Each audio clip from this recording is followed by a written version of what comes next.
Aga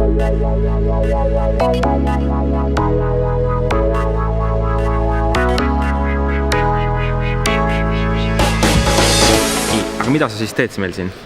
Ma olen Rakett 69 saates juba 7 aastat olen operaator, ainuke ma ei filminud esimene hooaeg. Esimene hooaeg jäi vahele nüüd.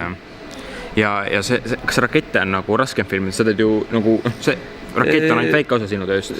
Jah, see on väike siin pisikese raketid me filmime, aga muidugi see oma elus, oma professionaalne töökarjääris ma filmisin päris palju õiget raketid väga lahedalt.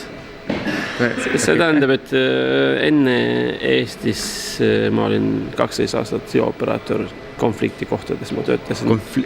Nagu päris tulistasid rakette sina? Nagu Afganistanis, Irak, Tšetšenistan, Eritre, Kosovo. Sa said pihta ka siis või? Jah, kahjuks üks kord pihta sain raketiga? Ameeriklaste pool, ei kuulega, see on M16 Ameerika sõjavägi relv. Aga oota nii, ütle ausalt, kas siis siin raketivõtteplatsil versus siis Afganistanis kummas on nagu pingelisem olukord? Pingelisem.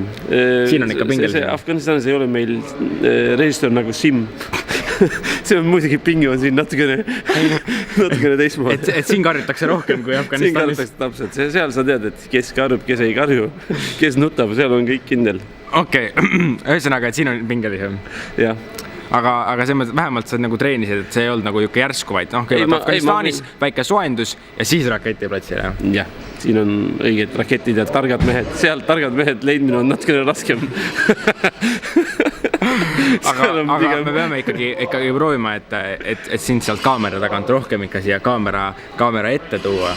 Ja ma arvan, et järgmine aasta siis, et kõik tüdrukud on ju Mustafa on meil siin kogu aeg võtteplatsil olemas, 24/7. Küsime selle teemast selle Aigarile uuesti. Mis tema mõtleb, vaata. Okei.